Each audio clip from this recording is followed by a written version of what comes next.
Hello students, welcome back to the grammar gate. আজকের এই ভিডিওতে আমরা পড়ব হচ্ছে পার্টস অফ স্পিচ।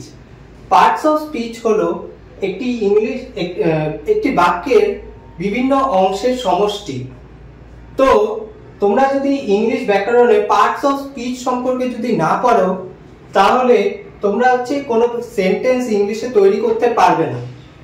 তাই ইংরেজি পড়তে ও লিখতে পার্টস অফ স্পিচ একটি খুবই গুরুত্বপূর্ণ ভূমিকা পালন করে। তাই এগুলো তোমরা খুব মনোযোগ সহকারে পড়বে। তো আজকের এই ভিডিওতে আমি এগুলো নিয়ে আলোচনা করব। তো তোমরা খুব মনোযোগ সহকারে আমার এই ভিডিওটি দেখবে। তাহলে পার্টস অফ স্পিচের যে প্রথম অংশটি রয়েছে সেটা হলো হচ্ছে নাউন। তো আমি এখানে বোর্ডে লিখে দিচ্ছি NOUN, নাউন। তো নাউন হচ্ছে noun is the name of a person, place, thing or idea। অর্থাৎ নাউন হলো এমন একটি বিষয় যেটার দ্বারা তোমরা কোনো কিছুর নাম, কারোর নাম, কোনো জায়গার নাম বা কোনো একটা ধারণাকে তোমরা বোঝাতে পারো। যেরকম মনে করো এখানে আমি কারোর নাম লিখছি, যেরকম ফর এক্সাম্পল নেম। তো এখানে আমি যদি রাম লিখি তো এটা একটা নাউন। ঠিক তেমনি আমি যদি এখানে লিখি কোন একটা প্লেস, ফর এক্সাম্পল কলকাতা, তো এটাও একটা হচ্ছে নাউন।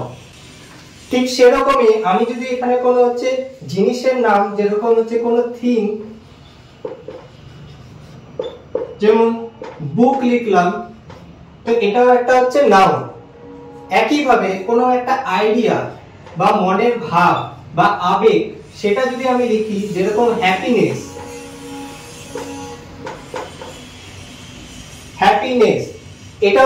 এটাও হলো একটা নাউন। তাহলে a noun is the name of an idea, person, thing, place। Noun হলো এমন একটি বিষয় যার দ্বারা তোমরা কোনো কিছুর নাম, জায়গার নাম, জিনিসের নাম বা আইডিয়ার নাম তোমরা বোঝাতে পারো। এবার আমি তোমাদেরকে একটা সেন্টেন্স দিয়ে তোমাদেরকে বোঝাচ্ছি। যেরকম মনে করো আমি এখানে লিখলাম হচ্ছে Ram is a good boy. তাহলে এখানে এই সেন্টেন্সটার অর্থ কি? রাম হলো একটা ভালো ছেলে। তো এখানে এই রাম হলো হচ্ছে কি? রাম হলো হচ্ছে noun.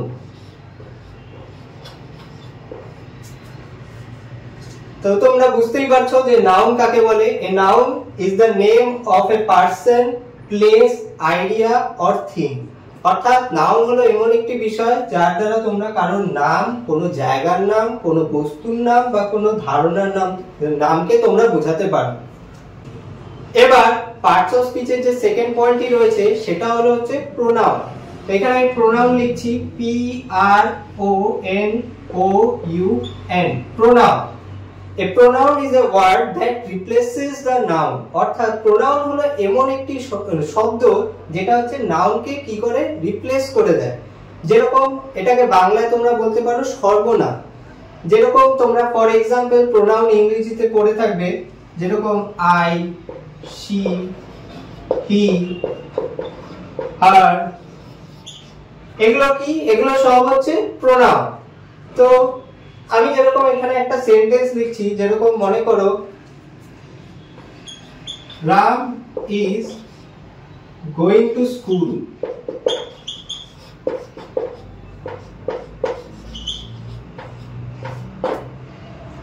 He is a good boy. তো এখানে প্রথম সেন্টেন্সটিতে কি আছে? রাম হচ্ছে বিদ্যালয়ে যাচ্ছে, সে একটি ভালো ছেলে। এখানে যখন আমি দ্বিতীয় সেন্টেন্সটি লিখছি আমি রামকে উদ্দেশ্য করেই লিখছি। তার জন্য আমি এখানে আবার রামকে কিন্তু ব্যবহার করিনি, তার বদলে আমি কি ব্যবহার করেছি? প্রোনাউন। সেই প্রোনাউনটা কি? হি প্রোনাউন। তাহলে এখানে তোমরা বুঝতেই পারছো যে প্রোনাউন আমরা কখন ব্যবহার করব। প্রোনাউন আমরা তখন ব্যবহার করব যখন হচ্ছে প্রথম সেন্টেন্সে আমরা যার সম্পর্কে বা যাকে উদ্দেশ্য করে আমরা লিখে নিয়েছি, অর্থাৎ যে নাউন রয়েছে তাকে যখন আমরা দ্বিতীয় সেন্টেন্সে আবার তার উদ্দেশ্যে কিছু লিখব ইংলিশে, তখন হচ্ছে তার জায়গায় আমরা হচ্ছে প্রোনাউন ব্যবহার করব। ঠিক আছে, এবার পার্টস অফ স্পিচের যে 3 নম্বর অংশটি রয়েছে সেটা হচ্ছে কি ভার্ব। তো ভার্বের যে স্পেলিং সেটা হচ্ছে VERB।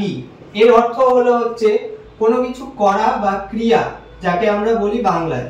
ঠিক আছে, তো ভার্ব হচ্ছে a verb is a state of action or a verb that expresses an action or state of being. অর্থাৎ ভার্ব হচ্ছে এমন একটি বিষয় যার দ্বারা তোমরা কিছু করাকে বোঝাও, যেরকম রান হতে পারে, রিড হতে পারে, সিং হতে পারে, এটসেট্রা।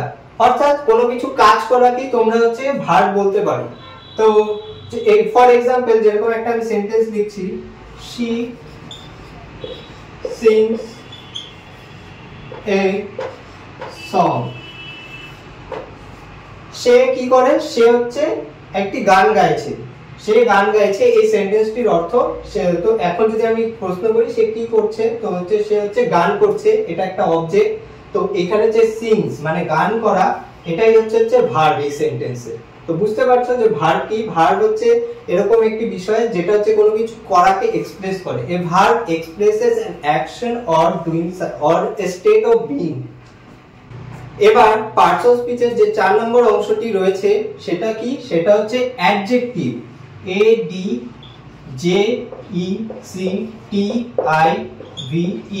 অ্যাডজেক্টিভ, অ্যাডজেক্টিভ কথার অর্থ কি? বিশেষণ। অর্থাৎ এই অ্যাডজেক্টিভ হচ্ছে এরকম, adjective is a word that describes the noun or pronoun. অর্থাৎ নাউন আর প্রোনাউনের যে কি কি দোষ গুণ রয়েছে বা কোয়ালিটি রয়েছে, সেটাকে যখন আমরা কোন যে শব্দ দ্বারা ইংলিশে বোঝাবো সেটাকেই কি বলবো? অ্যাডজেক্টিভ। তো এই অ্যাডজেক্টিভ বিভিন্ন রকমের শব্দ হতে পারে, যেরকম হচ্ছে বিগ, স্মল,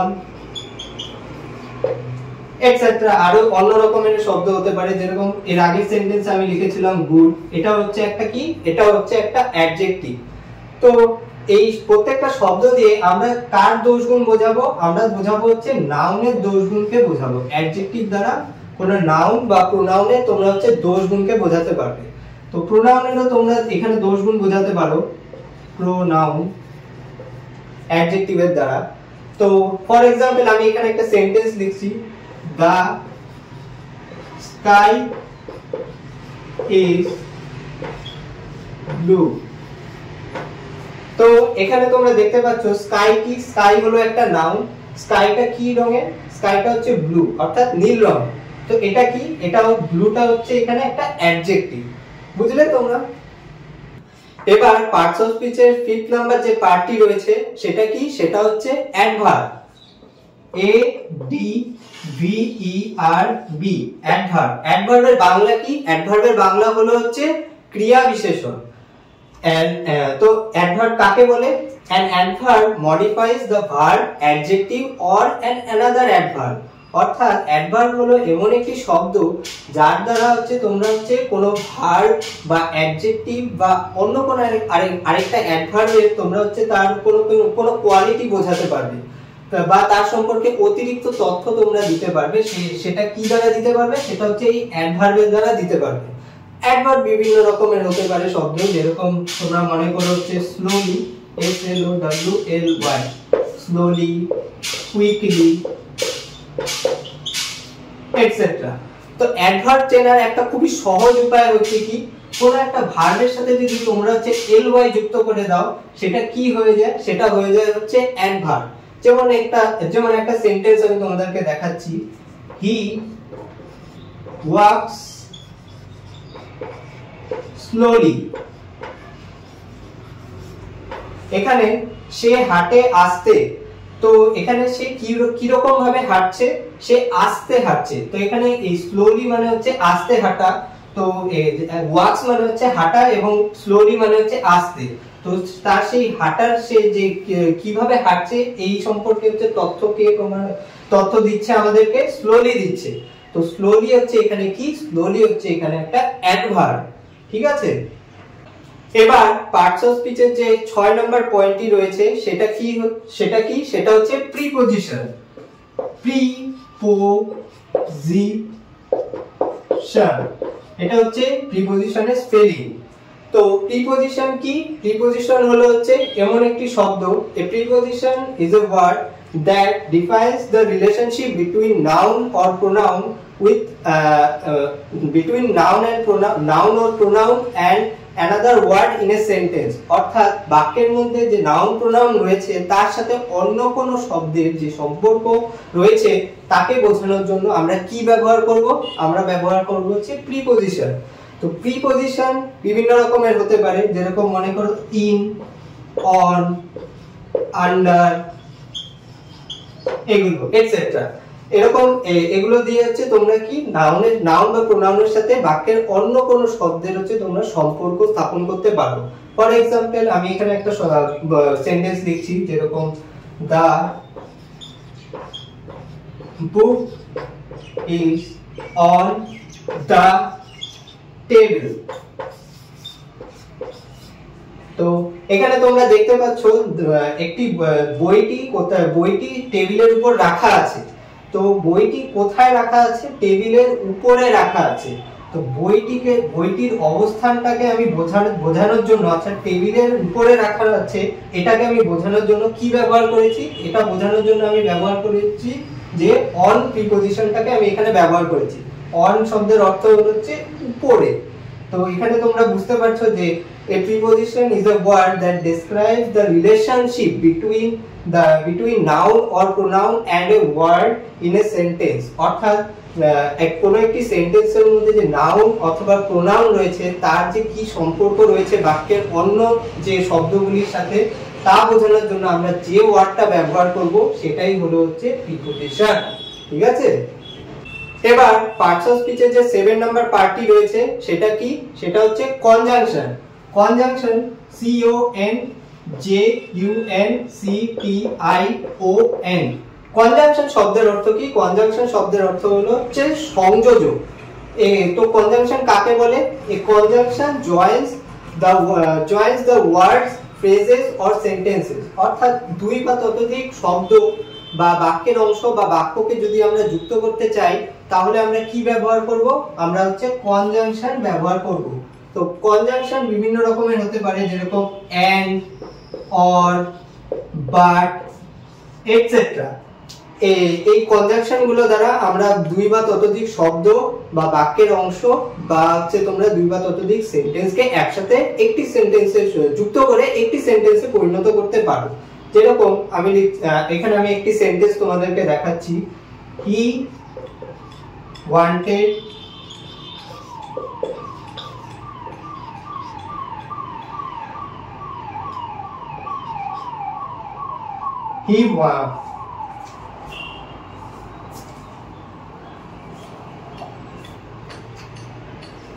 যেরকম আমি তোমাদেরকে এখানে একটি হচ্ছে সেন্টেন্স দেখাচ্ছি, যেরকম he